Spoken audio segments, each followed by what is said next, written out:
Hello and welcome to the stream. My name is Liz, and this is where treasure hunters hang out every Thursday evening. My goodness, I think we're lagging. Yeah, it's lagging. It's lagging. Okay, hang on. Standby. Do I have a standby screen? Hang on. One sec.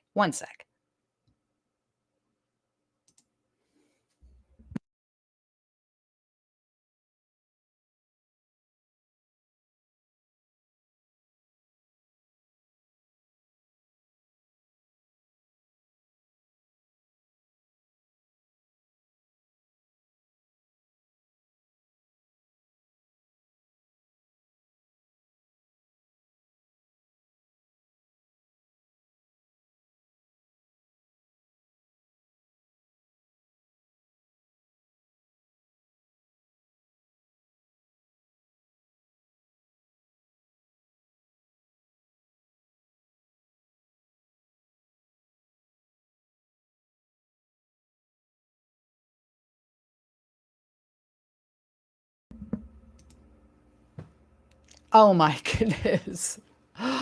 Oh my goodness. I hope I am not lagging. Let me ask you all in the chat, is the video quality any better? I'm actually using Melon tonight because I have multiple guests. So let me know in the chat if it's lagging or what the heck is going on.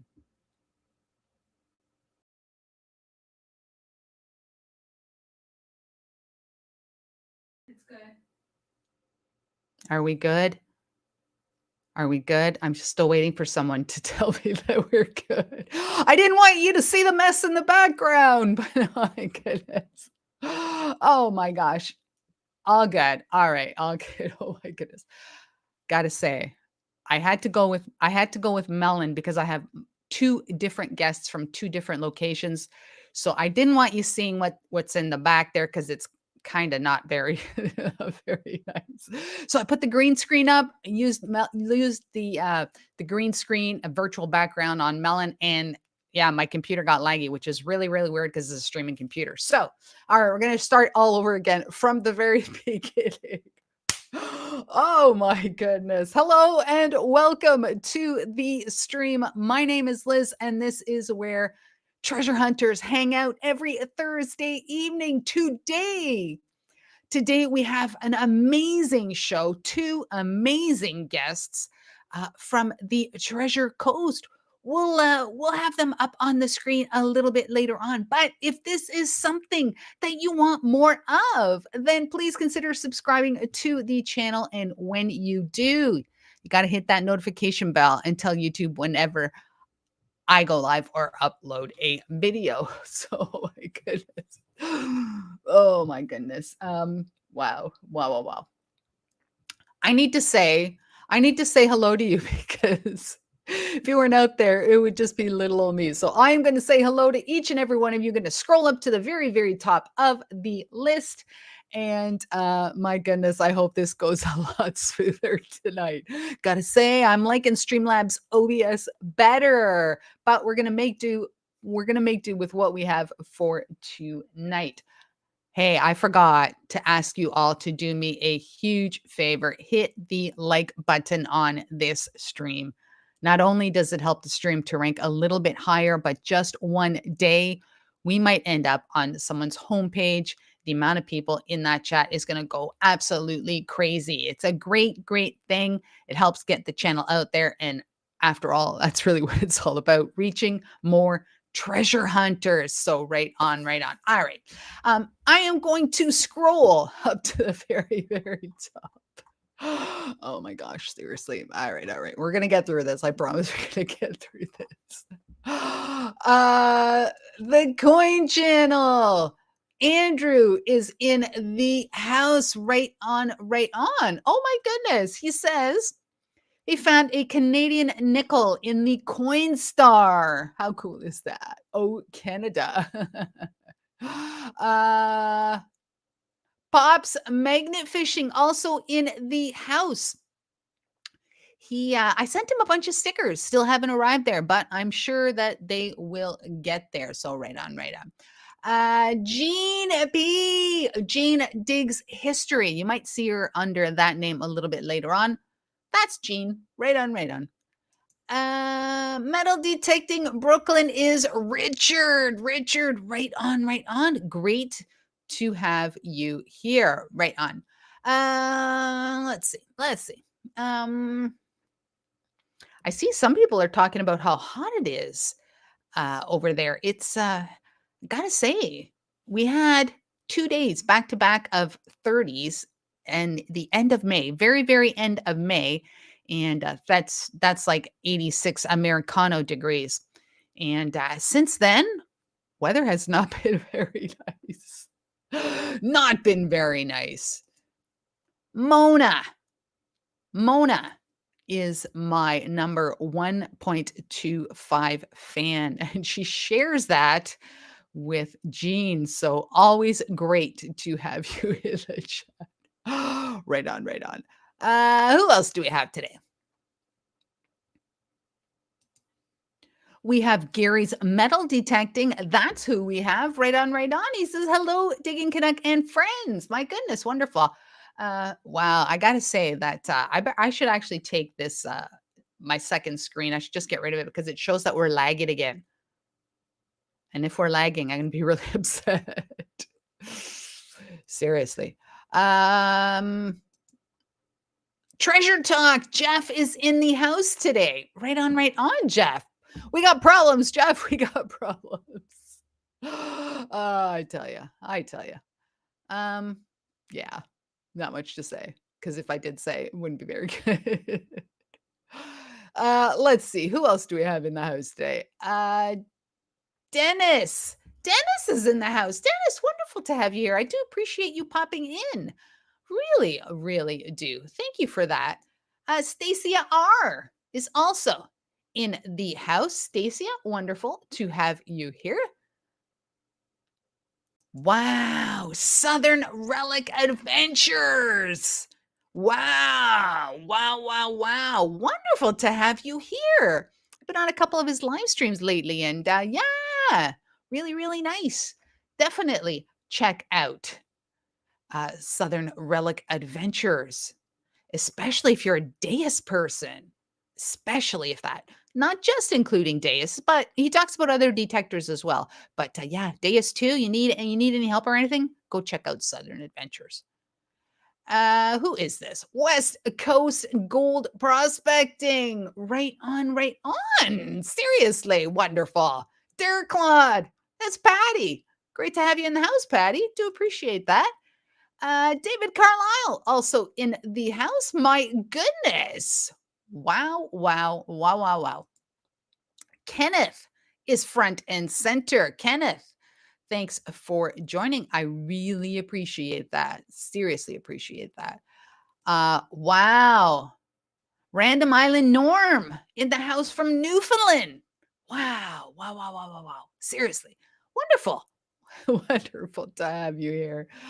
Who else is in the house? We have, I don't want to miss anybody. Oh, Dirty Paws is here. That's who's here. Wonderful to have you here. Do appreciate that. Gary's Metal Detective says it's raining there. Wow, wow, wow, wow. I am continuously scrolling down this list. I don't want to miss everyone, but at the same time, I want to try and get everyone.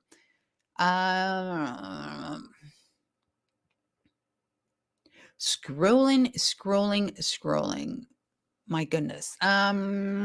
Yes. I said hello to these people. Yes. I do believe I said hello. Yes. Did I say hello to David Carlisle? I'm not sure I did, but I am now. So there you go. My goodness. It's great to see that you're all chatting amongst yourselves. That's really good. Oh my goodness. Wow. Check this out. Mona says it's 82 degrees and gorgeous in Portland. Wow. 𝗘𝗘𝗢𝗢𝗔𝗟. Man, I love that word. Alchemist. Let's all say it together. Alchemist. Wonderful to have you here. 𝗘𝗘𝗢𝗢𝗢𝗓. Right on. Northern Ontario. Dennis says that they are melting in Northern Ontario at 32 Celsius. Wow, that's like major high 80s, if not the 90s. Wow. Wonderful. Who is this? Meryl in the house as we speak. Meryl, Metal Detecting NYC. Wow, wonderful. Southern Relic says it's hot and muggy in South Carolina. Wish it was hot and muggy here. The hotter, the better. If you don't know that already, now you do. Joel, Drummond Detect says, Liz, hello. Right on, Joel. Great to have you here. Let's see.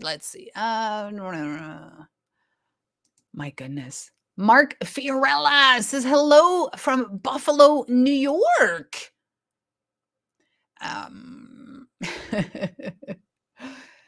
Yes, it is. Oh man, I don't know if I'm behind in the chat or what, but I'm doing my best. I don't want to miss anybody. I want to make sure that I have said hello to everyone. Team Lynch, Beach Metal Detecting in the house. Team Lynch is going to be a guest on the show in July. So there you go. I think I have said hello to each and every one of you. If I missed saying hello, please put an @Digging Canuck. It's going to highlight on my side, and then I will say, holy smokes. Geez, I forgot to say hello to that person. Right on. Like I said, amazing guest tonight. Just waiting for them to hop into the chat. Terry and Fred, and I saw someone already type in the chat that they had Terry's books. That's a good thing. We're going to talk about the books. What is going on here? Oh my goodness. Stand by. All right. Okay. Who just popped in the stream? Somebody did. Eddie Diggs. Eddie Diggs says, hello, everyone. Hello to Eddie Diggs. Right on. Great to have you here. He says, Terry is a legend. Yes, they don't call him legend for nothing. They don't. Brad Welch in the house. What is going on here?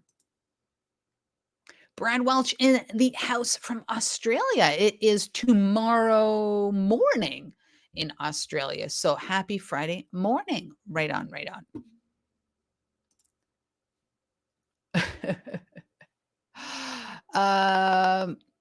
What I'm going to do, I see there's some questions already. What I'm going to do is we're kind of going to open up the floor to questions, and all you have to do a little bit later on, I'll probably prompt you to do that.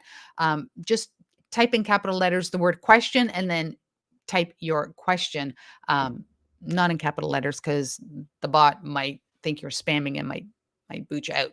But nonetheless, we will open up the floor to questions, and right on, right on. We are in the holding pattern as we speak. Oh my goodness. Oh my goodness. Yeah, we're in the holding pattern waiting for our guests to hop into the stream. And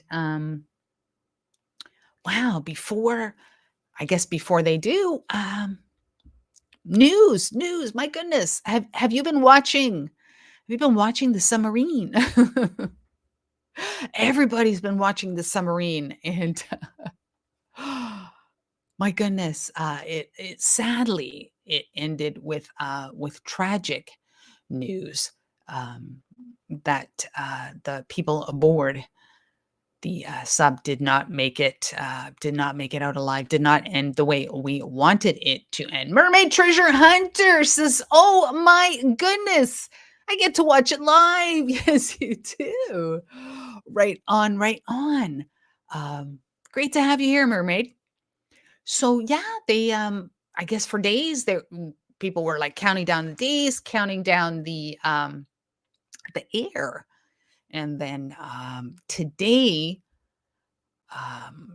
they found some debris, and at a press conference the Navy confirmed that they are certain with certainty that it is debris from the sub. So yeah, not the way most people wanted it to end, but I think for the last, has it been 4 days that most of the world has been glued to TV and to social media, watching what transpired.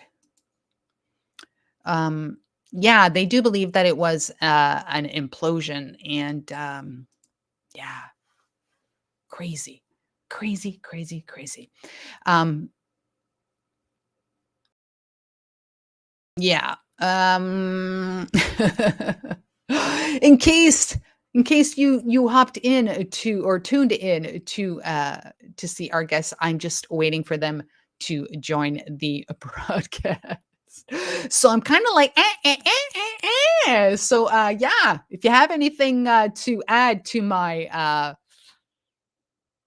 fill in, please something in the chat. Um, yes. Yeah, it's yeah, Eddie Diggs says, "Yeah, you gotta respect nature. It's unforgiving." Definitely, definitely. Gary, can we talk detectors? Of course we can talk detectors. Drop something into the chat. Drop something into the chat, and we could totally talk detectors. Totally, totally. So, now the reason why I asked Terry and Fred to appear on the stream was because I am, I guess, a subscriber to an email newsletter that Terry puts out, Terry Shannon. And if you're not subscribed to it, you might want to think about getting subscribed to it, because wonderful treasure hunting stories. Now, in the most recent email that he sent out, he stated that both he and Fred were given the Nokta Legend to test drive and see what they could find with it. So they did, and we're going to talk about the success that they had. Metal detecting Brooklyn, the Manticore update is a big improvement. I know that there are quite a few people in the chat right now that do have the Manticore, and and yeah, let's talk about it. Throw something into the chat about your experience.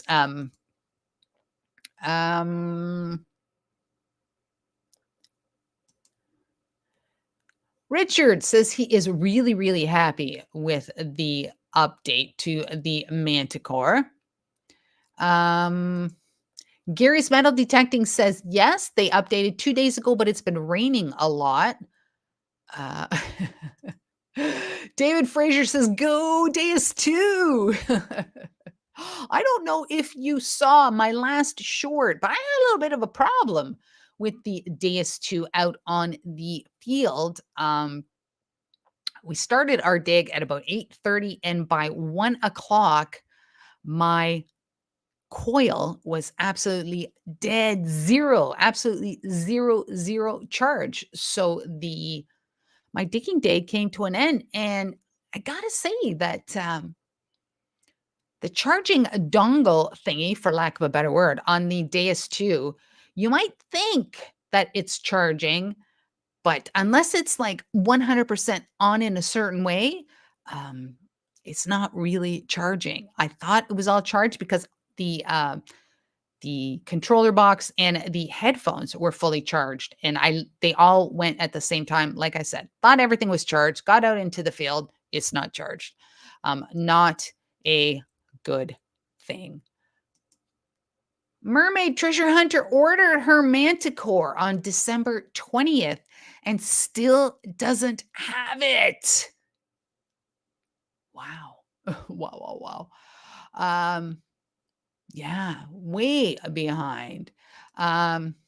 Gary's Metal Detecting, it's kind of finicky, Liz. I have the same. Yeah. Gotta say, for the price of the DS2, you would have thought that dongle, whatever it is, that clip thing, you got to put a clip. For those of you that don't know, there is a clip. It looks like almost looks like a clothing pick, clothes pick, but it's like made of plastic or whatever the material is. But you have to clip that onto the coil in a certain way, and then you attach your charging cable to that. And I've noticed that if you allow the DS2 to like sit upright on something, that's where difficulties start. So it's best to lay it sideways when you are charging it. Oh, I think I missed something.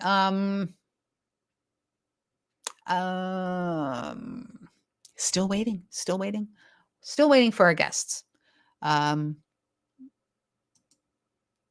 David Fraser says, turn down the volume on all types of headphones. I guess that drains the battery. Yes, it will.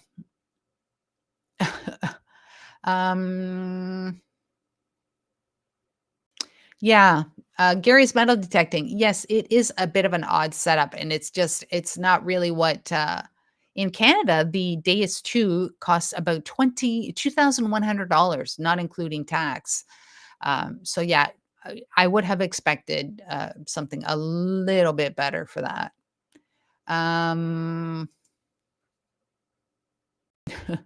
The bot is broken? What? What's going on? What's going on with Nightbot? What is going on?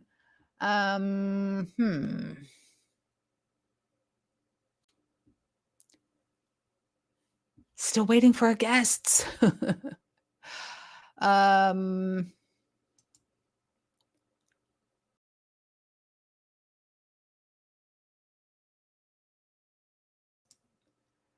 Gary, I'm not sure which detector you are talking about.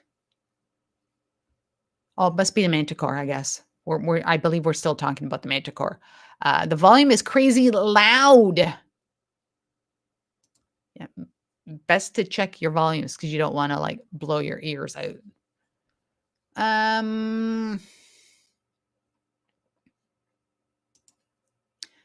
keep digging metal detecting in the house. I think I missed you coming in, deep digging. Right on, right on. If you have joined me, I'm still waiting for my guests. Yeah, still waiting for Terry and Frank. Yeah, still waiting. Nothing in the Gmail, so I would imagine that they would be here shortly. Oh, I tell you, I tell you. It's what happens when you do a live stream, folks. It's what happens when you do a live stream. Let me just quickly send them good. Thank you, Jean. Thank you, Jean, for that. Thank you. I will do that. I will message them both. I will do that.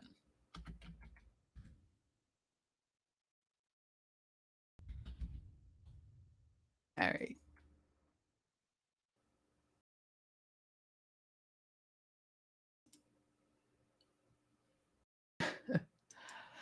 Yeah. Yeah. All right.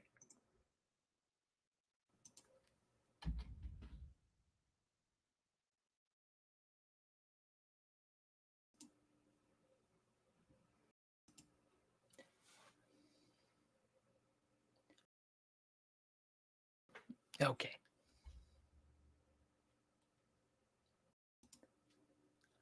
All right. Links sent. Links sent. Thank you, Jean, for that. I would imagine that, let's see how long it takes. Links have been sent. They were sent. We'll see how it goes. Holy smokes, Benzo Gold is in the house. Benzo. Wow, wow, wow, wow, wow. Wonderful to have you here. Telka, detector, get ready for some Spanish.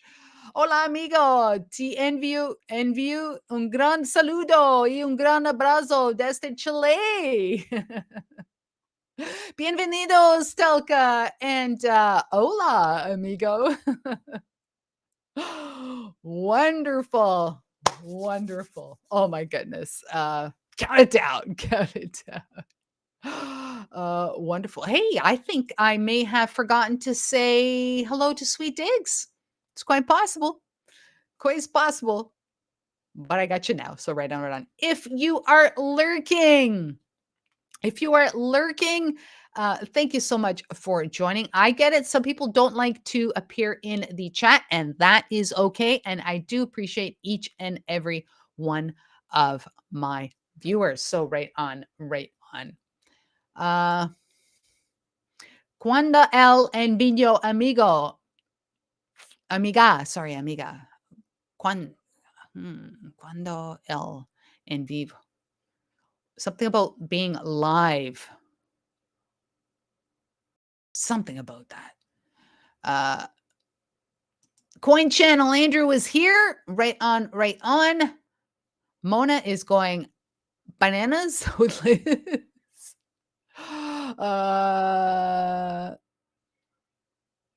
All right, all right. Our guests are joining us. Our guests are coming in. Let me put Terry.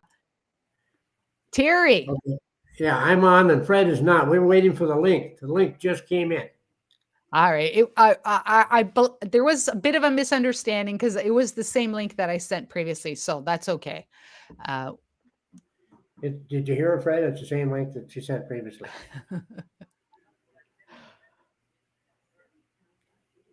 Okay, he's on it and it's sent for you and it didn't come through. Okay. He's gonna try again. All right.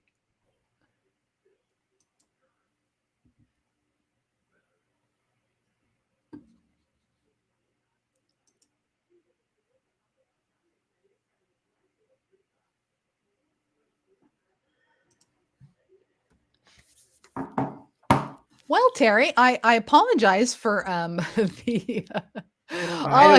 here he comes. Here comes Fred. Here he is. There he is.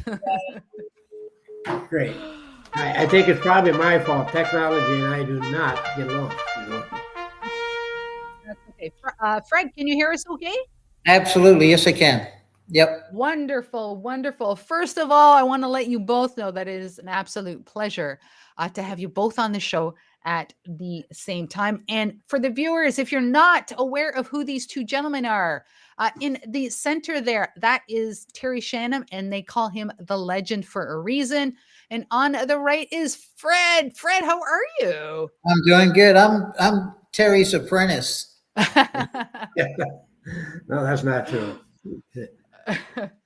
So let's start with Terry, because he's in the center there. So Terry, you have been detecting for many decades. You're a published best-selling author and an all-around nice guy, and a former law enforcement officer. You were a sheriff. Wonderful to have you here. Well, it's great to be here. I also, when I retired in law enforcement, or as law enforcement, I bought a flying fishing resort up in northern Ontario, Pickle Lake, and flew float planes up there for about 8 years. Wonderful. So you're well aware of northern Ontario, I guess. Wonderful. Yeah, we loved it up there. I've been one of these people that the good Lord's been really, really good to me. Wonderful. And Fred there on the right. Fred, you've been detecting for almost 20 years. You're also a published best-selling author. And oh my goodness, I learned that you were a U.S. Navy veteran. And Yes, and this part blew me away. You were a consultant for NASA and the United Space Alliance. That is Holy correct. smokes. I worked on- Wow. I used to help repair the space shuttles. Wow. That and climb the 600-foot towers on the launch pads to inspect them. Wow.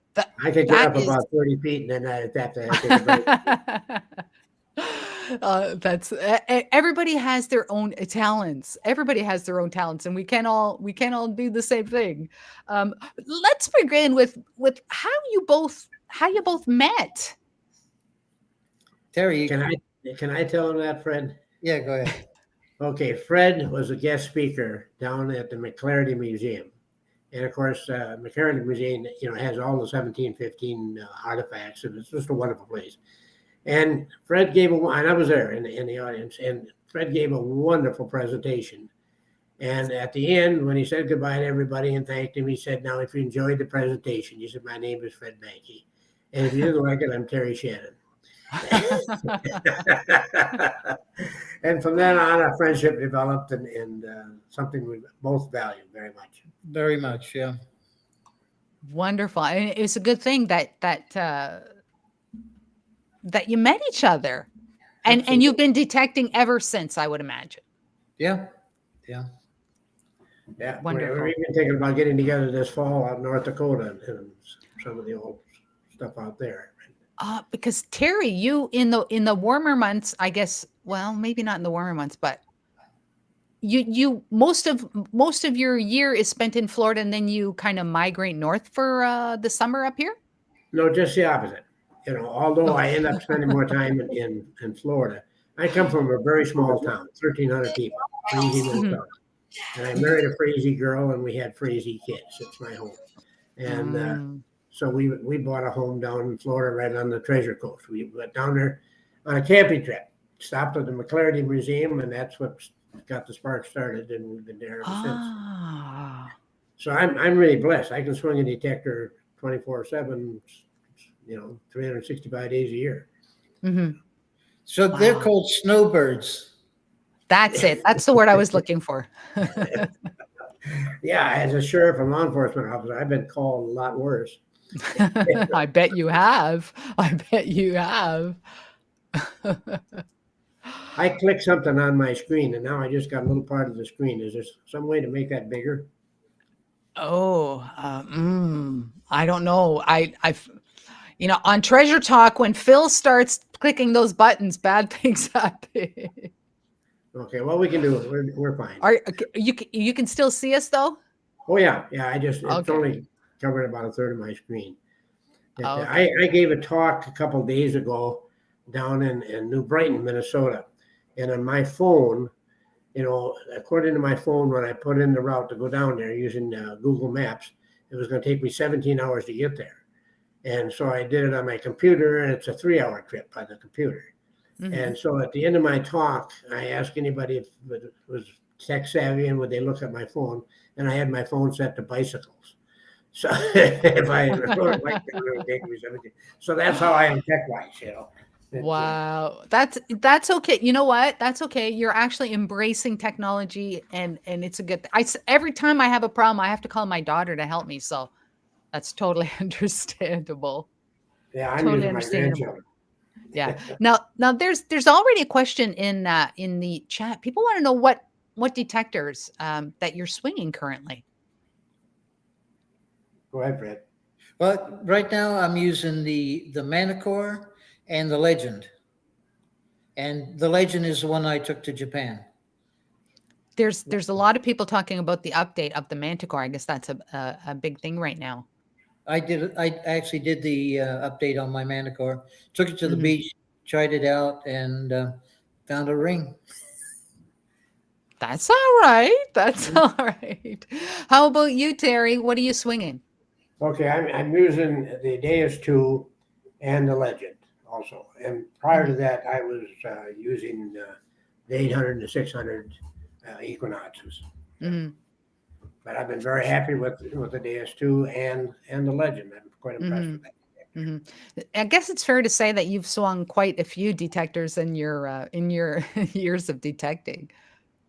I have enough detectors, Liz, that if I buy a new one and bring it home, my wife doesn't even know another one's there. See, that's Oh, hey, that might be a good problem to have. I think how as far as technology now, the first detector you started with is probably no comparison to what there is out there today. That's right. But years when I first started down on the Treasure Coast, I used the old Mind Lab Sovereign, and that Sovereign, Ah. it was a wonderful machine. It's still still a great machine, and Mhm. it really served me well. It really did. Mhm. And Yeah. I started with the Excalibur, and then went to the CTX 3030, and then to the Equinox 800, to the 𝗪𝗃𝗧𝗏, and now to the Legend. Wow, that's a really nice progression. Totally nice progression. Now, I would imagine that so you both detect on the Treasure Coast. For those of us that are watching and don't know, I mean, we know it's in Florida. What exactly is the Treasure Coast? Is it a certain small area, or what exactly is that? You want me to take In that too? 1715, there was 11 Spanish treasure ships. They came up along the Treasure Coast. They got caught in a hurricane, and all 11 of them sank. There was actually 12 ships. There was a French ship, but it was a faster ship, and he didn't get caught, and he survived. But out of the 11 ships that sank, and they sank very close to shore. In fact, one ended up right on shore, but they've only found 6, and the average salvages have been about 41 million per ship. And it just it gets into your blood. It's just But wonderful. the actual Treasure Coast goes from south of us down past south of Fort Pierce all the way up to Cape Canaveral, and Oh. there's shipwrecks all along that coast. Everything from the 1500s, 1800s, Mhm. you name it, they're all there. So the 1715 fleet was a big part of it, but there's just absolutely dozens of other shipwrecks. Now I'm sorry. So the 1715 fleet was they call it the Platte fleet, which was the silver fleet, and they came up from Havana, and it was carrying all kinds of treasures for the Queen's jewels, for the King of Spain and the Queen's jewels. Wow. Now, is most of that area, can people detect that area, or is there certain areas that are kind of off limits? The only thing off limits is actually in it. You can't detect in the water at one of the recognized shipwreck sites. So you just can't go in the water there because it's illegal and they'll come after you. Not a good thing. Not a good You thing. didn't you didn't keep your sheriff's badge for that, just for that, did you, Terry? They know me pretty well down there.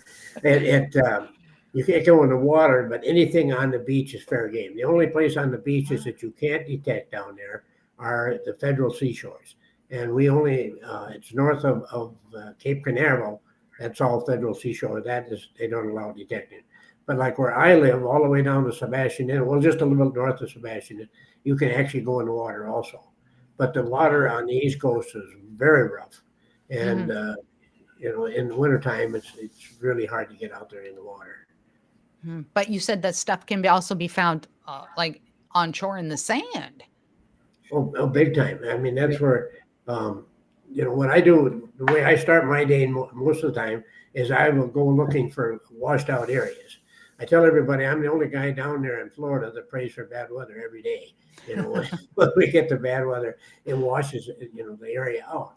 And like if we get a north wind or a south wind, you know, it'll if the waves run along the beach, they'll form cuts, and these are always good. Or if an east one comes in, you'll find what we call bowls, where it's a riptide that actually has washed areas out. But and the coins are called cod coins. Here's this is a 8 real. This is what they look like. That's probably the best coin I've ever found. Is that the biggest real that you can find? Yeah, an 8 real is the big one. And I got one this year.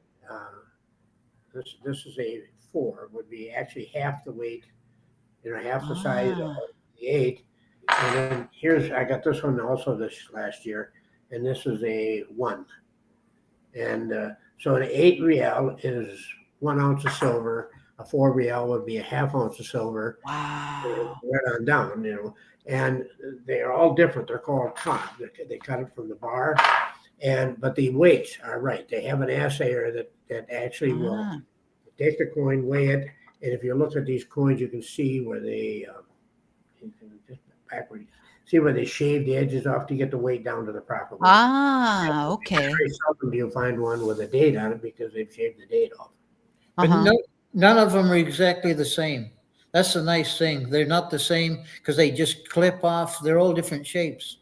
Yeah, that's pretty cool. You have quite a nice collection. It's not like you're collecting silver dollars that are all the same. Yeah, that's pretty amazing. I got to say, I've never held one in my hand, so maybe one day I will. Well, stop by, Liz. You Oh, know. Here's one right here, and that's not a cut coin. That's actually the way they stamp that coin. It's a 1 real. Really? Yeah. So they come in all different shapes and sizes. Wow. So, Fred, my goodness, what's the best thing you found in the water and then best thing on the sand?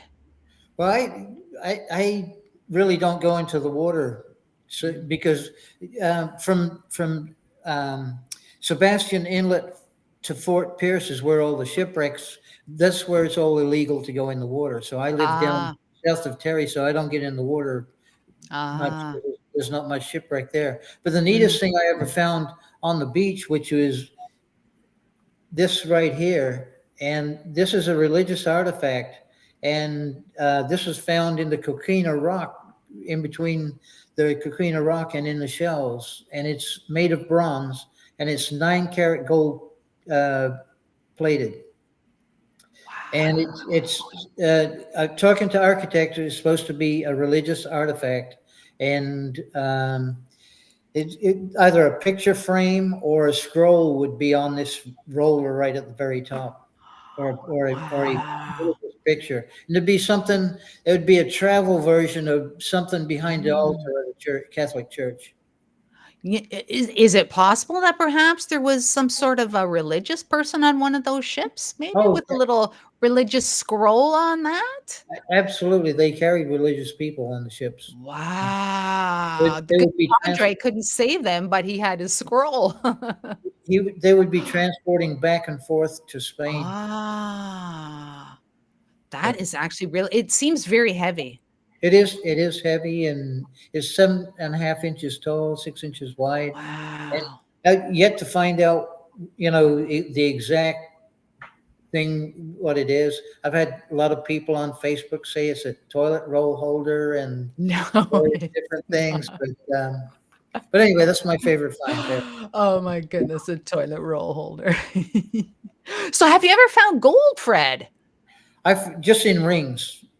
Ah, Just, okay. yeah, in rings, but no gold coins. Now I was lucky enough to be on the beach on the anniversary of the 1715 fleet going down, which is July 31st, 1715. Well, the 300th anniversary was 2015, and I was on the beach metal detecting, and they backed one of the salvage boats up to the shore, and they blew holes in the sand, and the divers went down, and they ended up hauling $4.5 million worth of gold coins out of the water. And I've got pictures. The pictures are in my book of them holding the Wow. coins up. And some of them were special minted for the King of Spain. They're called royals and just beautiful coins.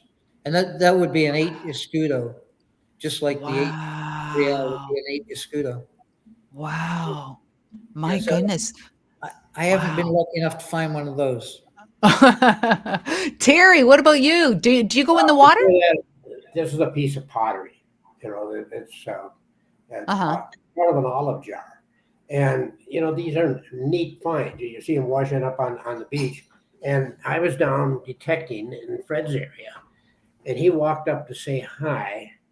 And he gets about 10 feet away from me, and he said, "Look at this." And he picked up the rim, the very top of an olive jar. They sell for $800. He looked at me. I'll go get it and show you. Yeah, go get it, Fred. $800?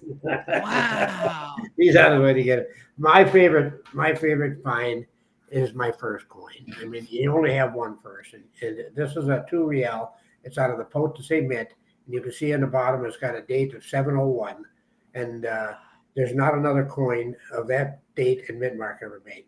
Go ahead, Fred. So this is the actual neck of the jar. So you can find a lot of pottery shards, but there's only one neck to the pot. This And is that's what true. And that should be half mine. we fight over it all the time. Wow. Every presentation we do, we fight over it. So that's the neck, and it supposedly is worth about $800. So that also was from the Spanish fleet? Absolutely. I got some beautiful large pottery Wow. pieces that I found on the beach. And I found porcelain, I found pottery, Wow. found glass off of the 1715 Wow. fleet. Glass. Yeah. Wow. I guess unless you know what you're looking for, most people would just, I mean, glass is glass, and they would think that ring is just some sort of a ring. Well, they thought it was a donut for a sprinkler head. Here's what a lot Wow. of this stuff looks like when you find it. This is all Ah. encrusted, and it was just such a neat thing that I didn't clean it up. But when you find some of this stuff, and on this one, I'm sure there's a belt buckle. I don't know if it's Civil War belt buckle. There's net weights here. There's fishing weights. And it's just such a neat thing. I dipped in wax and saved it as an artifact. Wow. There's down by Fred where he detects. There was a spot with just a bunch of musket balls, and I actually over a 3-day period I found 210 musket balls and one Spanish coin. And I think you actually did better, didn't you, Fred? I missed some of the days there. I got 25 or 28 musket balls, but I did find a cannonball, and what else was down there? A sword handle, a cannonball, a Wow. treasure chest key, and all of these pictures are in my books and stuff. All the pictures. Wow. Wonderful. My follow-up book, I've got a chapter on Terry Shannon, and I call him Lord of the Rings because he's found over 1,000 rings in his lifetime metal detecting. And he'll show you Lord something. Lord of the Rings. I think he's going to show us the. Oh wow. This is my wife's rings. She gets first choice of everything I find. Does she wear them every so often? Oh, she's wearing them all the time. This holds 70, and she actually has, at least double that. Wow. And she gets a neat one. Like here's a ring here that's 4.7 carat emerald. It was 16 diamond set in platinum. And I had that one appraised at $11,000. But there's some really neat old rings in here too. Wow. There's a question on there. Do you find bronze ship nails very often? I find iron ship nails. So I've got a collection of big iron nails, iron spikes. I've got big bolts. Terry's got a bronze spike right there.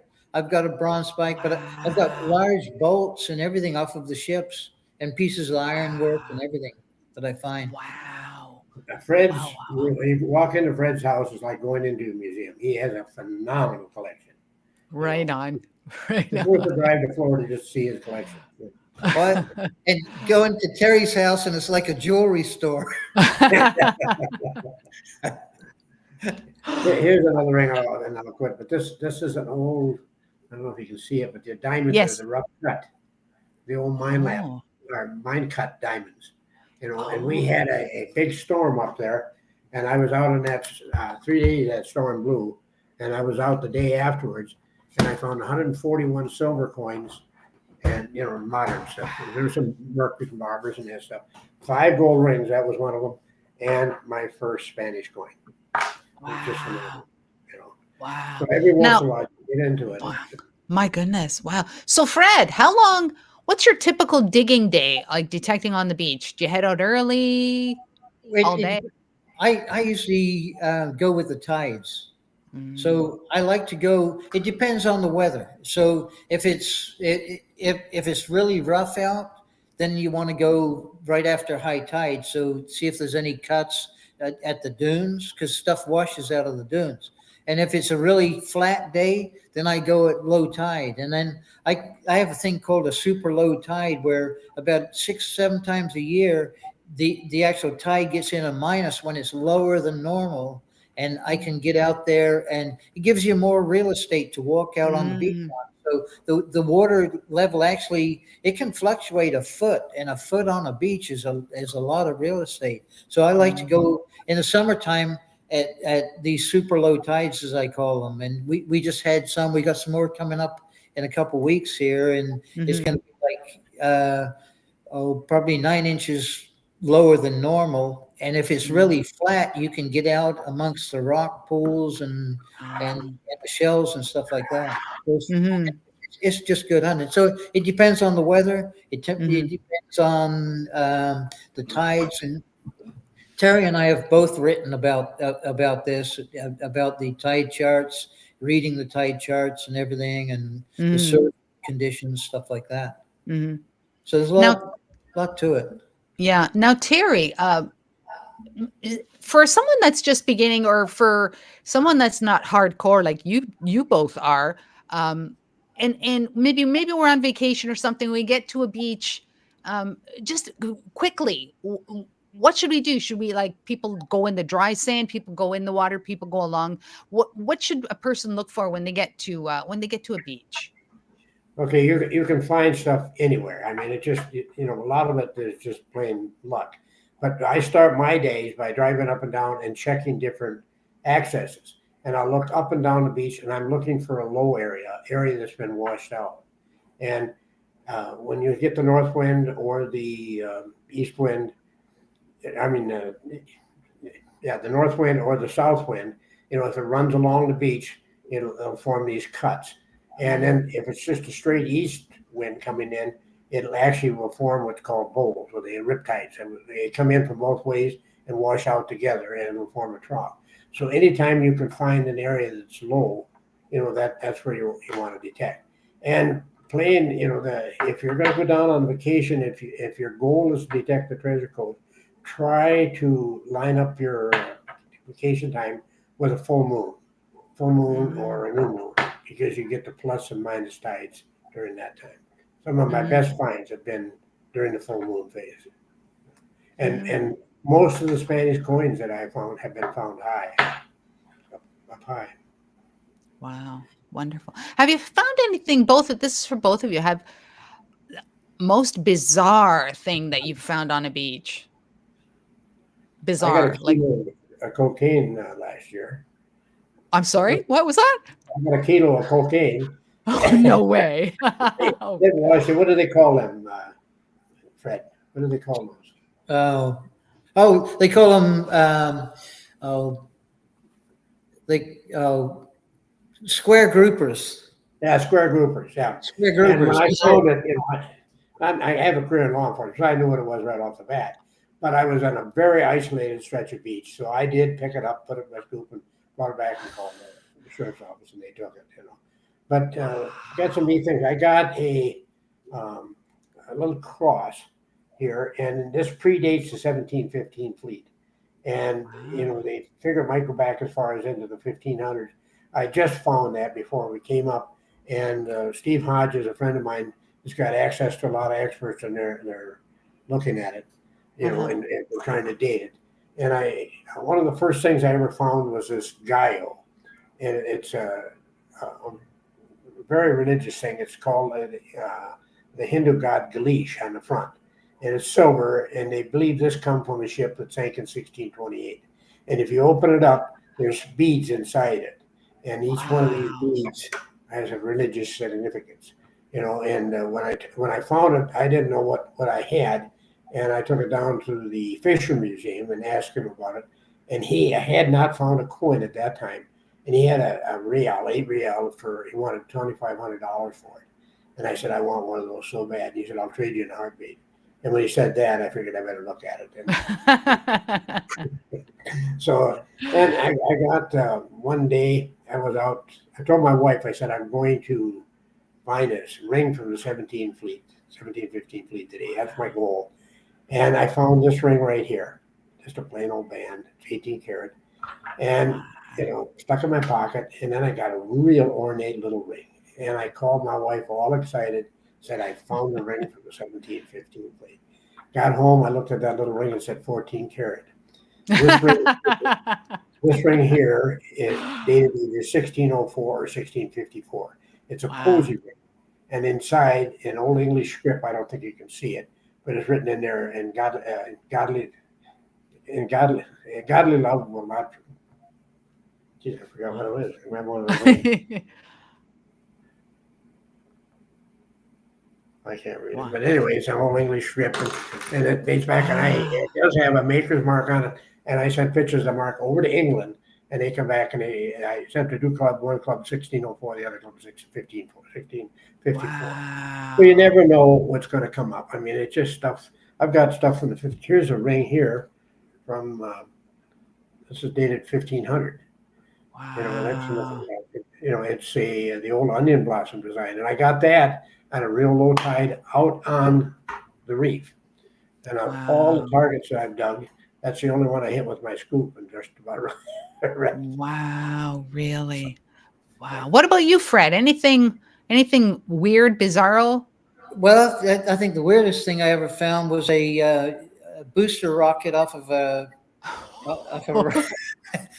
piece of booster rocket, a carbon fiber booster rocket off of one of the rockets from Kennedy Space Center. Well, and you would know. You would know what that looks like. They actually, I found 3 of them so far in the dunes. They wash up into the dunes. Wow! Get out of here.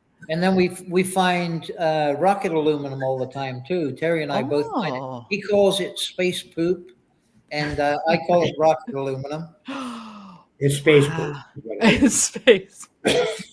Do you have some handy? If not, I'll go get a piece and show you. Yeah, show us some space poop. Hey, Terry, some beach detective wants to know, do you find all your stuff north of Sebastian or south of Sebastian? The majority of the stuff that I found has been north of Sebastian. But I don't detect south of Sebastian that much. Fred does that, and I joined him down there, and there's a spot, Turtle Trail. The majority of my shipwreck parts, actual ship parts, come from Turtle Trail. Yeah. Wow. This is that's space. Really? Yeah. Really? I run into a guy detecting there, and he had a piece. He had a bezel, and he had a space poop put in the bezel, and he was telling me how rare it was. And I was just going to say, did he know what it was, or maybe? He said it was space poop. He said that, and he said found 2 pieces and had to put into a bezel for his son-in-law also. And he Really? told me how rare it was. And at the time, I had about 2 or 3 pieces in my pocket, and I never said anything. I wasn't going to ruin it for him. Yeah. Beautiful I finds, did, Fred. I did I did the You got same that thing and behind sent me. it, I did the same thing and sent it to my granddaughter. Space boob. Yeah. That's too funny. That's too funny. If you want a class act, you don't invite Fred and I. You know, You don't? Oh, okay. it is a Oh, wonderful hobby. It really is. And really, the true treasure is the exercise that you get. You know, I'm 82 years old. I'm on no medication whatsoever. You know, I'm out there walking every day. The friends that I've made is just phenomenal. It's just a wonderful. There's no downside to this hobby that I am aware of. Mhm. And then Yeah, I get up into North Dakota. I've been up there 2 years in a row, and I metal detect Indian War stuff. And it just gets brutal hot up there in North Dakota in August and stuff like that. But I'm going to drag Terry up there this year, and we're going to hunt some Indian War stuff. And I've got a beautiful collection of bullets, cartridges, military buttons, and just all kinds of things. And I even found a 1859 Canadian 1 cent piece. right on, oh Canada. Right, Right on. Yeah. Wow, lovely. That's actually a really nice coin to find, to be honest. It's a real nice one. Right on. So I was just gonna say that not only do you both detect in the South, but you both kind of venture up north. And Fred, you detect in is it South Dakota? North Dakota. North Dakota, and we were talking a little bit about that yesterday when we were doing our testing about the Indian Wars up in, like, I've heard of the Indian Wars in the South and like in Florida, but I was not aware that they had them up in South Dakota as well. Well, I've got a wonderful book on the Northern Plains Indian Wars and Indian Wars from Montana, South Dakota, North Dakota area. And there was so many battles up there, so many forts to metal detect and so many battles to metal detect and everything too. It's just you got to get permission from the farmers to get on the land to do it. And it's just fantastic. It's a fantastic hobby. I started off writing a book about metal detecting and ended up writing a history book about the Indian Wars with metal detecting finds in the back of it. So yeah, I hope book. to show. I hope to show actually. I've got some things that I want to show both of your books up on the screen a little bit later on, and then maybe people that aren't familiar with them can get them as well. But Terry, you also dig up in, is it Minnesota? Yes, I do, and I've got some. Way back, Europe did not have enough copper for the Bronze Age, and there was a tribe of natives that harvested had the copper mines on Isle Royal on Lake Michigan. And the copper there is so pure that it doesn't have to be processed. You can just pound it into shape. Well, that vein of copper goes all the way into northern Minnesota. And some of the arrowheads and the stuff that you're finding is actually BC, before Christ. And I've got some, I didn't bring them up. I should have brought them up to show you some of this stuff. But it's really a piece of history. Can you imagine finding something and holding it in your hand that somebody made before Christ was born? I think that's what keeps me going. I mean, not that I'm going to find something like that, but that is, I think, what keeps us all going is what that next thing can be. And not only that, but when you actually get that in your hand and you're like the first person, my goodness, for one of those copper things, you're the first person that had that in their hands, like from a long time ago. That's amazing. 5,000 years old. Yeah, it's amazing. And then you've got the fur trade, and you have it up there, Liz, I'm sure that you do. Yes. And that's fascinating. I'm been detecting lately. Down here, we have an old Red River ox cart trading post. The ox carts used to leave from Winnipeg. And the Métis. The Métis were Frenchmen that married and had native wives, and they were harvesting the buffalo, and these ox carts, they'd haul them down to Minneapolis. It's called, or St. Paul, it's called 𝗙𝗘𝗖𝗢𝗡 back then. And in 1840, or right around that time, the Indians revolted, and there was a big wagon load of, or wagon train down at St. Paul, and they had to find another route, and they come right back through our town. So I've got, the trading post out there. The farmer invited me out, and I've had exclusive on it for, probably 18 years. And I'm still going out there and found some neat stuff this year already. Wow. Wonderful. There's history Now, everywhere. yes. Now, I would imagine, and this is probably a really, really dumb question, but is detecting in, I guess, and you're in the dirt up there in Minnesota. Is it the same, is it the same rush as being down on the Treasure Coast in the sand? No, it's a total different, in the sand, you want to keep the coil close to the ground, but you want to cover as much territory as you can. And you got a great big scoop, and you just dig it up. And up here, you're going real slow. You're watching for that faint signal because stuff is really deep, and you're down there with a little knife or a shovel. And so there's a lot of difference, but metal detecting is metal detecting, Mm-hmm. And you hear stories all the time. A guy buys a cheap metal detector at Walmart, goes out and finds a big hunk of gold. It just happens. Yeah. If you have to choose between skill and luck, take the luck. Fred's laughing. Fred, have you had lots of luck? I've had a lot of luck up in North Dakota, and I've found something like I think 275 actual bullets, 3-ring different bullets, and then I've got a whole bucket full of cartridges. I've got cannonball parts, cannonball fuses, cannonball primers, military buttons. I found a girl's ring up there around 1/4, and an 18-karat brooch that was, because there was women at the forts too, and they used to do the laundry and stuff, and it's just fun to find all of the different uniform parts and just anything like that. Wow. So what those Indian wars up there? So what year are we talking about? We're talking the 1850s on up to later 1800s, 1890s and stuff, all the way through. And I mean, it was all during the Civil War as well.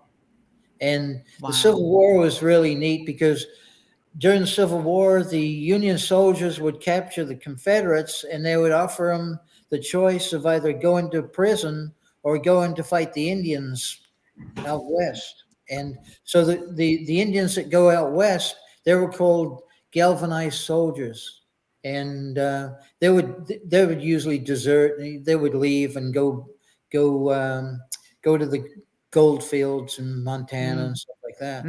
Get out of there. Wow, wonderful. And like I said, I'm going to be putting up all your both of your books up. Maybe just quickly, we'll talk about them. But there is a question here from Some Beach Detecting, and I do believe that I missed him saying this a few times, so he's trying it again, and I finally saw it. He says, Terry was so few public accesses from Sebastian Beach north. How are you able to detect those beaches?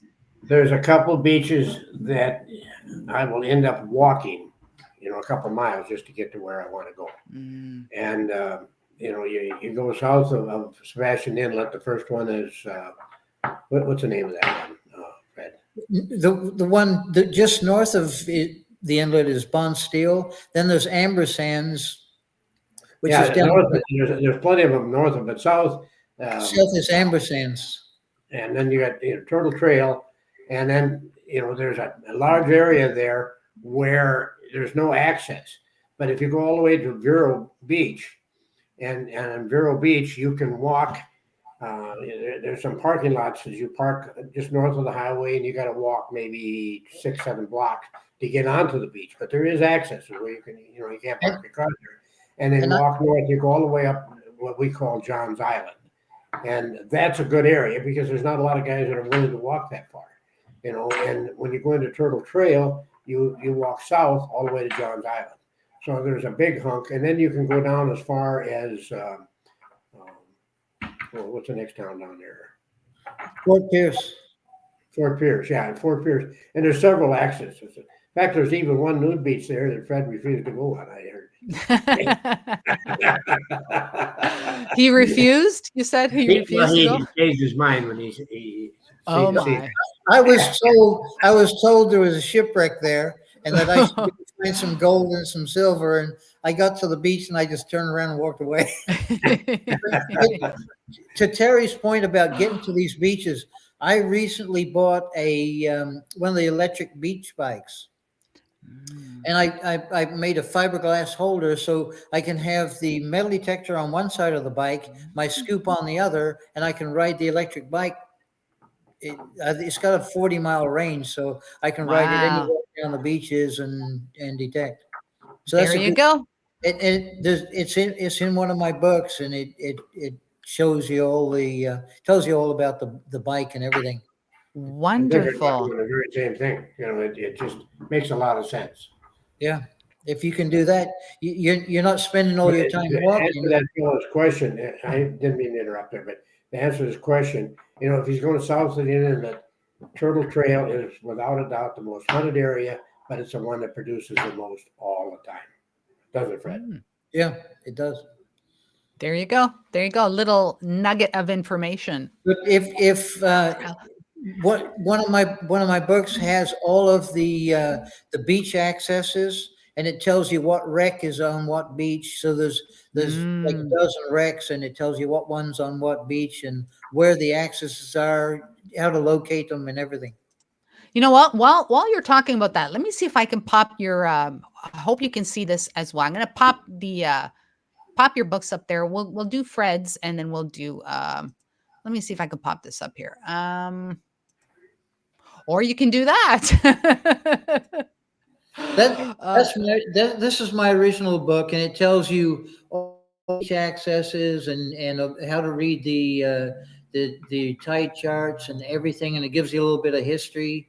And I recently wrote this book because when I started metal detecting, I didn't know where to go, and the beach access, I didn't know what was there, what was legal, what was not. So Yeah.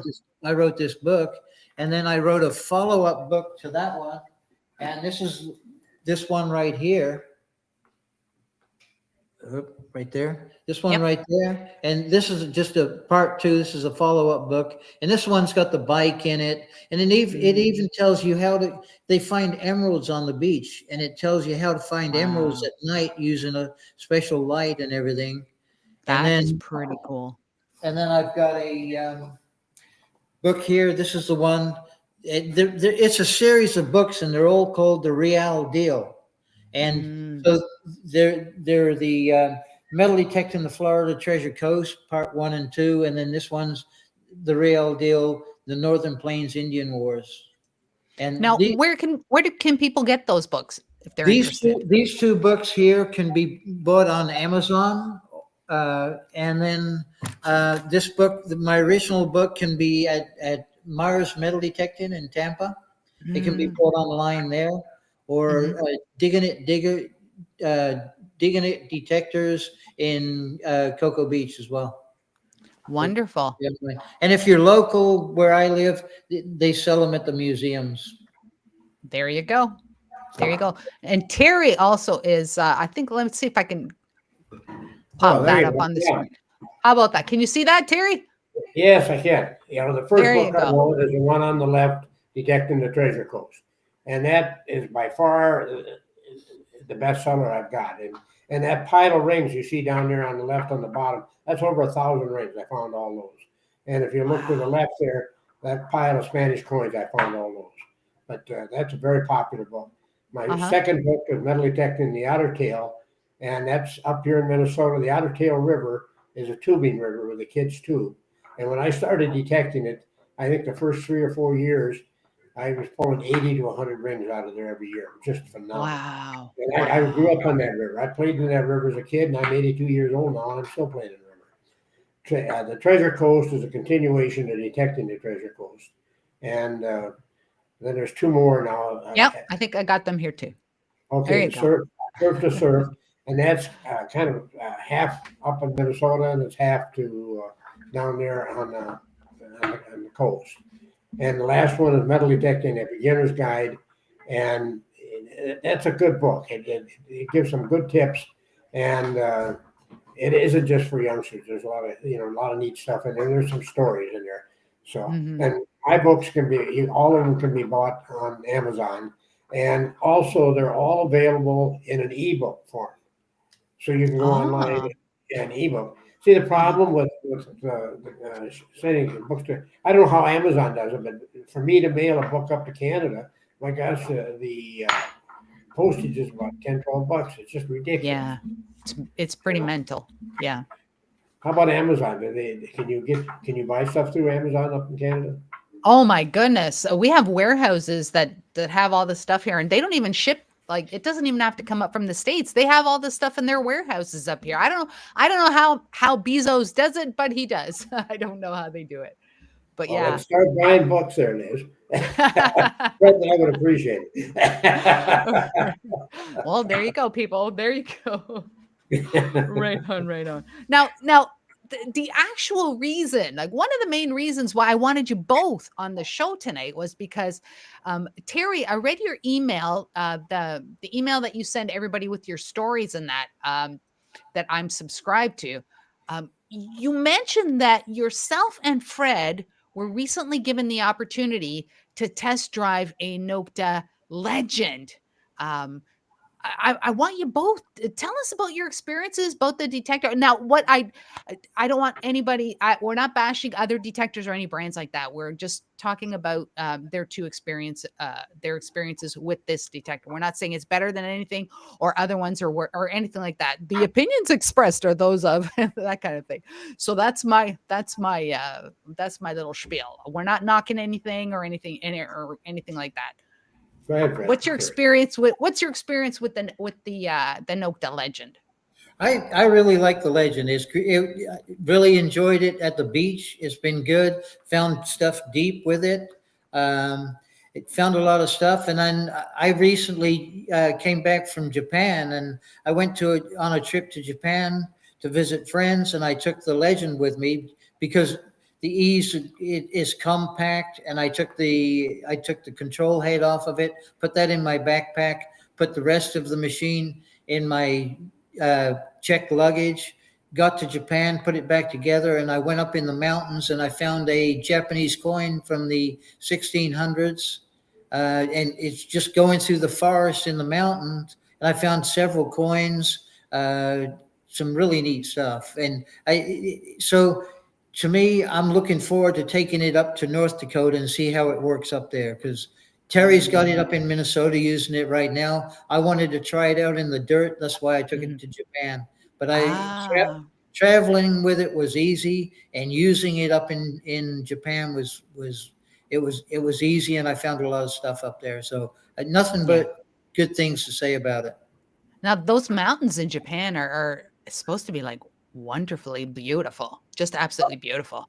The amazing part is the mountain that I was on, it was all terraced. So at one time it used to be rice paddies, and the rice paddies were, every 10 feet or so, there's a stone wall, then there's a rice paddy. Well, just before World War II or right around World War II, they didn't have enough people to farm all the rice paddies, so they planted pine trees in there. So it's all forest now. So, excuse me, I was up there metal detecting with the monkeys and the wild pigs. Wonderful. Yeah. So what before the Legend, you had was it the Manticore? Manticore. You still have the Manticore? I still have the Manticore. I've still got the Equinox 800. The 800 is what I've been using up in the Dakotas, and it's been working really good up there. So I'm interested to see what the Manticore does up there and what the Legend does up there. Mm-hmm, mm-hmm. Yeah. Now, Terry, did you use the Legend in the sand? I used it down on the beach. And not a lot, because it was toward the end of the sea, and they were replenishing the beaches. Detecting was terrible. But up here, I mentioned earlier, I have kind of an exclusive to this Red River Trading Post. And there was, they figured that the post was built, or I figured it out, that the post was built around 1840. And the people that bought the farm, the family bought the farm, they moved onto there in 1890. And the trading post was gone at that time. And there was 2 buildings, I could find it, but my detector, they both had burnt down. And I took the Legend out, and I've been going out there every year for 18, 19 years. I mean, it's just my to-go place. I just love that place. I've been down on my knees detecting and a deer run up and, check me out when it was. But what I did, I thought I'd be clean out, so I took the Legend out right where the place, where all the garbage was, or the place that burnt down. And the first thing I found was an ox shoe, which, I'm an oxen. But then I got I believe it was a thimble, and this is right where the place burned down. And with that thimble was 2 square nails. And then I got, I'm trying to remember what, I got a shotgun shell, and then I got, I can't remember what it was. My memory's going. But I got 3, high-tone targets, and every one of them had nails, square nails in it. Mask it from the other, from the other detectors. And what that does, in my mind, it just opens up, all these places I've hunted out. I can go back now with the Legend, and that thing will sniff out stuff in iron. And that just opens up a lot for me. And it's a well-built machine, and nobody seems to make a big issue of it, but it's half the cost of all the Yes. Yes. You get a great machine for $600 or $700, and that's half the cost of these others. And it's built well, and it's just a great machine. The earphones are really good as well. The headset, the headset works really good. I use it at the beach, and it gets rid of a lot of the wave noise. You get some headsets that it picks up the wind, and this doesn't pick up the wind. It protects your ears and everything. It's really good. And I used it on the airplane to listen to music on the way over to Japan. There you go. Hey, double duty. It can't be. Yeah, and the Legend comes with another battery that slides right below the handle. So you can, I don't know how long the charge lasts. I imagine 10, 12 hours. I think it's like 20 some hours total with both batteries. Wow. That's huge. I mean, if you're back there and your detector goes dead, and it's happened to me, it's happened to you, it's happened to everybody. You didn't have a good connection when you charged it up or something like that. Yes. You have a little square battery or a long battery, and it slides right below the handle, and you're back in business. Well, that's it's huge. That's a dig saver, day saver, for crying out loud. Yeah. Wonderful. Wonderful. Some beach detecting. Somebody had a question. I just got rid of the question.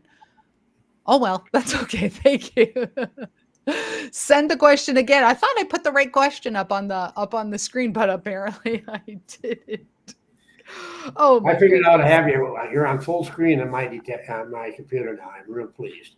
Am I? Oh, there. You pressed the X button. on the side, I just had to click that, and then off the back. There you go. Oh my goodness. Hey. When I retired, I ended up after my 𝗕𝗘𝗖𝗢𝗔𝗟 up there. Yes. I went back as a police chief. I was going to work for a couple of years and ended up going there for 8.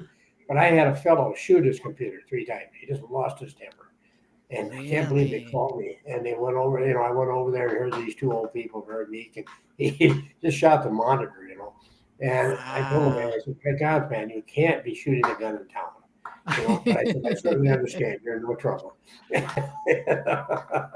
Yeah. Hey, I don't know if I told you, but you mentioned Pickle Lake. I actually went to the police academy with a guy from the OPP who was going to be stationed up in Pickle Lake. Now, I would imagine that the winters in Pickle Lake are not very good. A lot of snow, a lot of snow. And if you fly float planes up there, it may be different now. I'm sure it is. But back when I was up there, if you're going to stay a night out in the bush, you drain the oil out of your airplane and took it in where it was warm. So get the plane started the next day. I don't plan on ever being that far north in the winter. Sorry, but no. It was a wonderful time and wonderful people. Yeah. I found an old washboard, and is this an artifact? And I cleaned it up, and then I happened to stop at the store. It was a Hudson Bay store, and they had them on sale. Exactly what I found. They were still selling them. Well, it happens. It happens. Hey, I want to ask you both. What is when you find, like, you obviously do clean your find. Do you do electrolysis, or like, let's say you get a really, really gungy, like a silver, how do you clean that? I use the electrolysis. You pretty well have to on Spanish coins, and I also use with the Spanish coins and the silver. You can use uric acid and water, 50-50 solution, but always, what is it? You never pour the acid into the water. You always pour the acid into the water. You never pour the water into the acid. Okay, never listen to Terry Shannon. I can get it wrong. But you wrap it in tinfoil. My goodness, I hope we just saved somebody from an explosion just now. I've done both. And then the best thing is the old rock tumbler.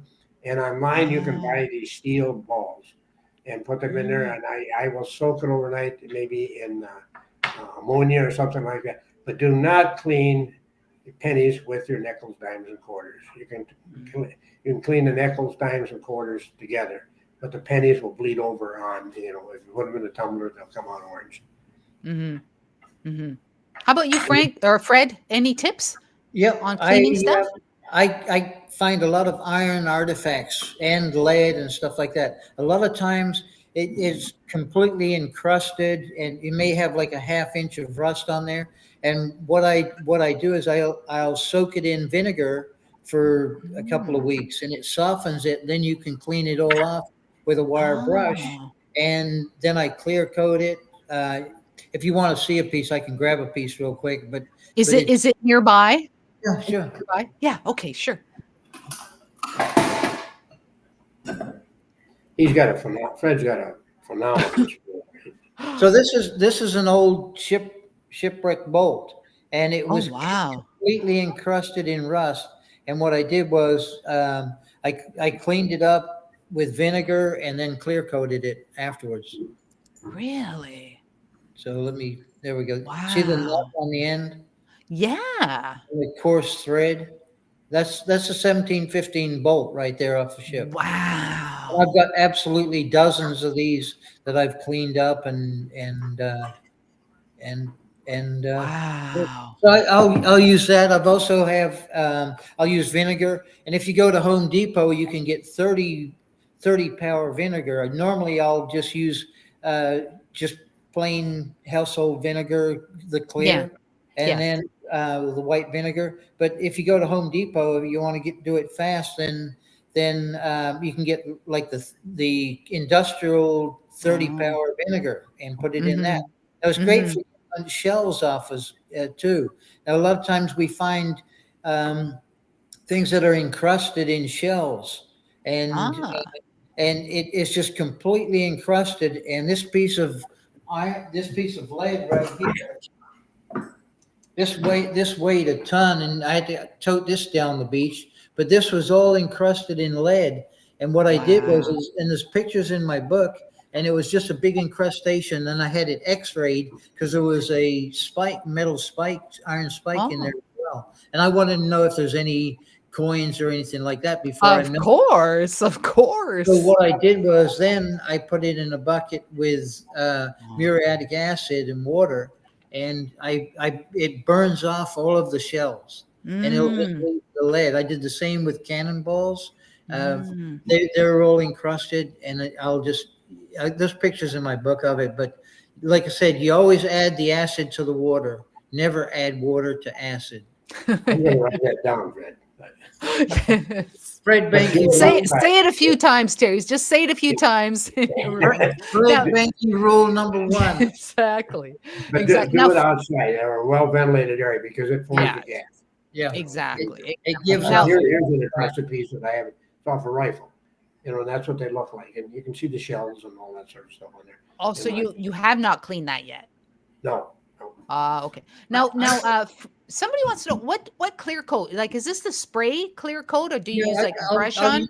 I use the spray urethane clear coat. Now, what you do is the ironwork is all soaked with salt.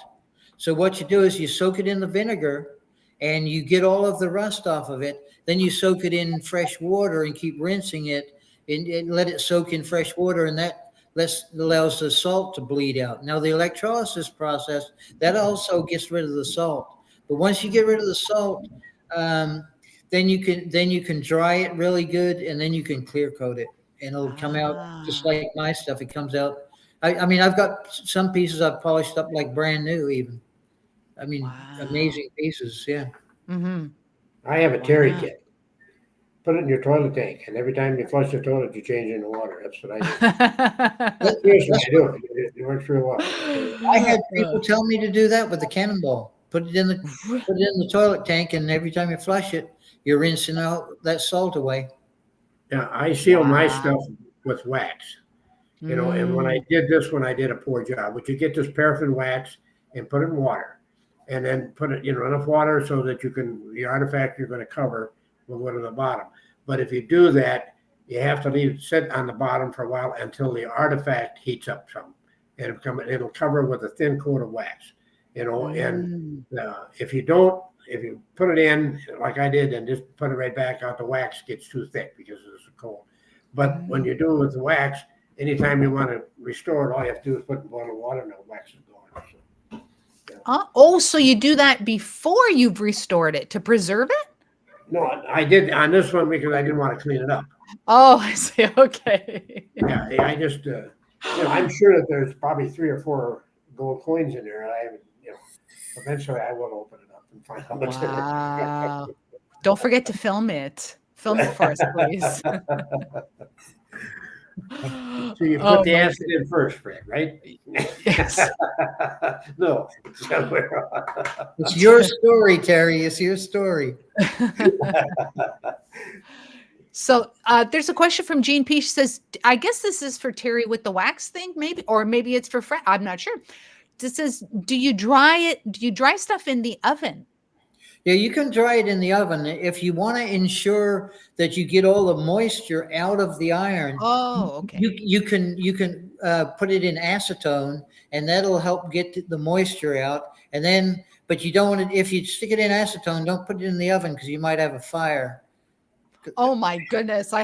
Do we need another disclaimer here? So you can rinse it off with water and then put it in the oven, or use a heat gun or something like that to dry it off. I tried putting it in the dishwasher one time and got caught, so that didn't work well. My wife. Just don't put it in the microwave. Wow. I think I would have got away with it, but one of my wife's friends come in and seen what I was doing and went right down and told my wife. There you go. The gig's up, Terry. The gig's up. Oh my goodness. Wow. Too funny. If anybody, we are kind of, it's 8:30. I had no idea I was going to keep you two on so long. I don't know what your commitments are or anything else, but if anybody has questions, just pop them in. We'll do a quick bang question for Terry and for Fred. So I guess, is there a most, you've been detecting so long, really actually both of you, but is there a memory? It doesn't have to be like an actual thing that you found, maybe a person that you met or a story that somebody shared.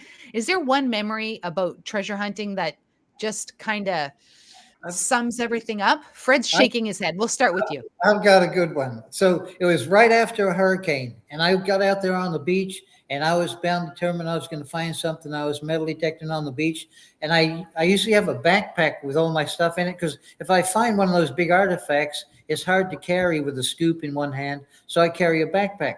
So I took my backpack off and wandered down the beach metal detecting, and I turned around to look for my backpack, and some lady had picked it up and was running off with it down the beach. And I had to drop what I had in my hands and sprint down the beach. I'm 75 years old, and I had to sprint down the darn beach to chase this lady down to get my backpack back. And she thought she found gold when she found my backpack on the beach after a hurricane. I'm not sure what. But anyway, that was. Oh my goodness. That actually would make a really funny cartoon. Yeah. Oh my, did you get your backpack? I guess. Yeah. I caught up with her and got my backpack. Oh my I goodness.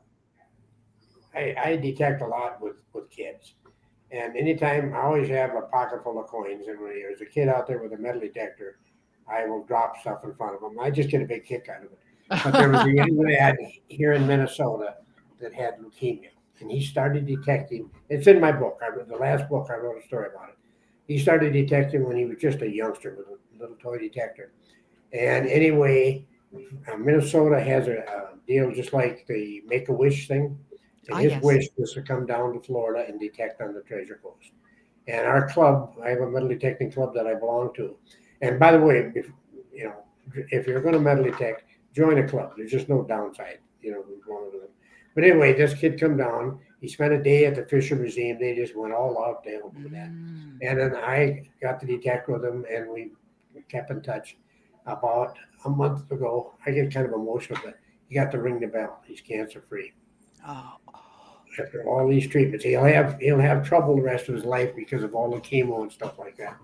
But take a kid detecting it. Just I've had them. I always get several of these Eisenhower silver dollars. They're big coin.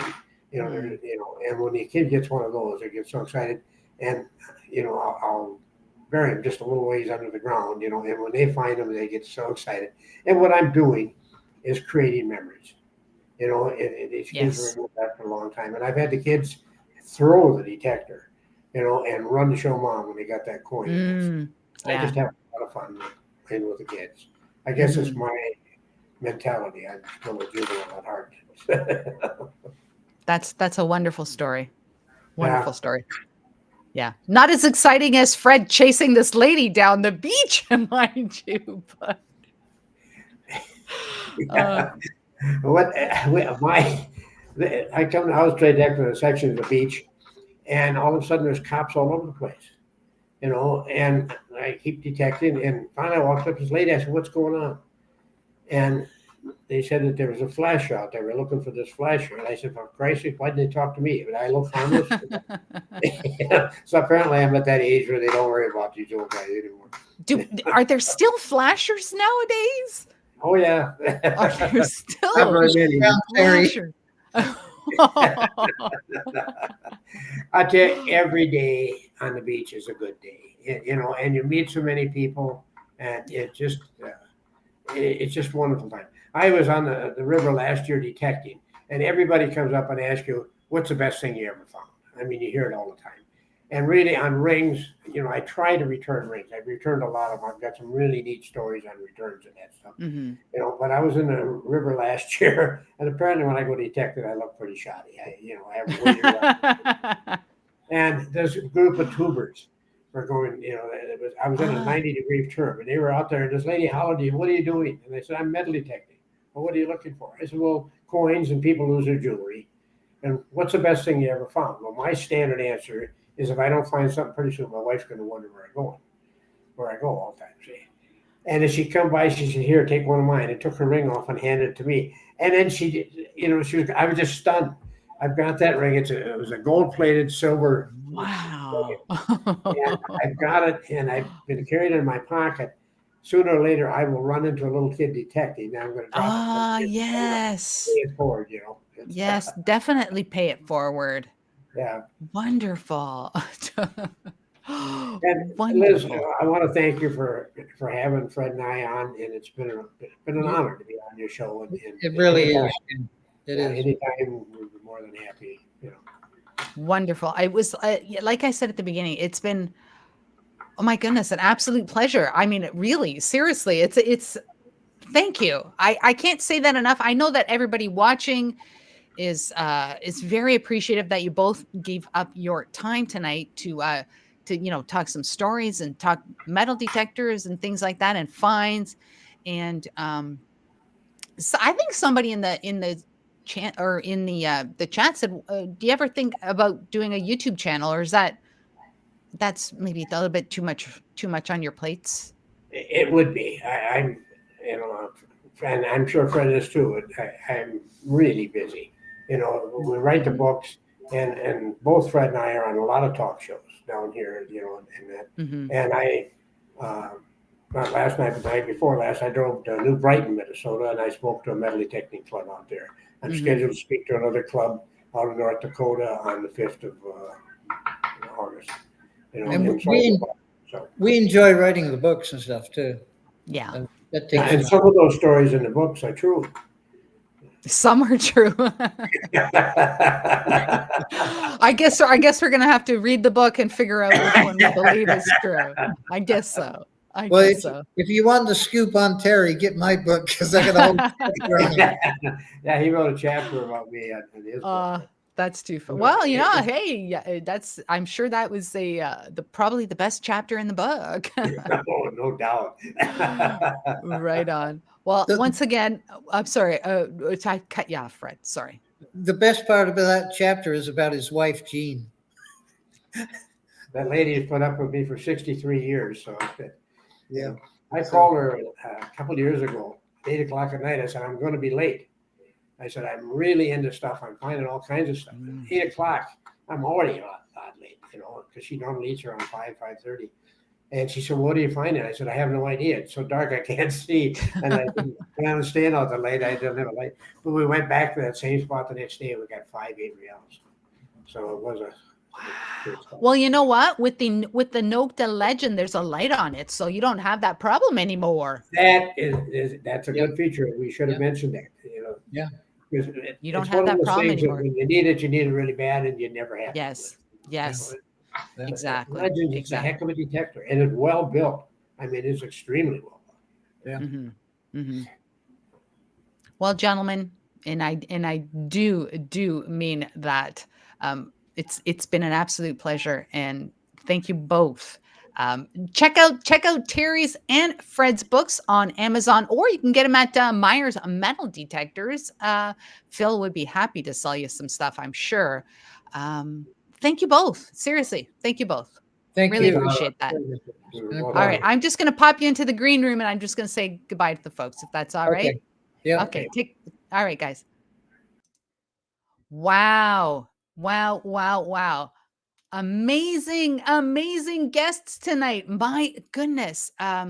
If you are watching the show and you're not already subscribed to my channel, I urge you, please consider subscribing. We got lots more cool guests coming up in future episodes. And wow, absolutely wonderful. I want to thank you all.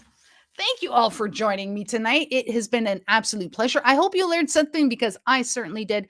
Remember to check out Fred and Terry's books on Amazon or at Myers Metal Detectors. If you have not, hit that like button. Now would be a very good time to do so. Take care. Enjoy the rest of your evening, and I will catch you next Thursday. My guest is going to be Tin Man Magnet Fishing. Stay tuned for that. Have a great night.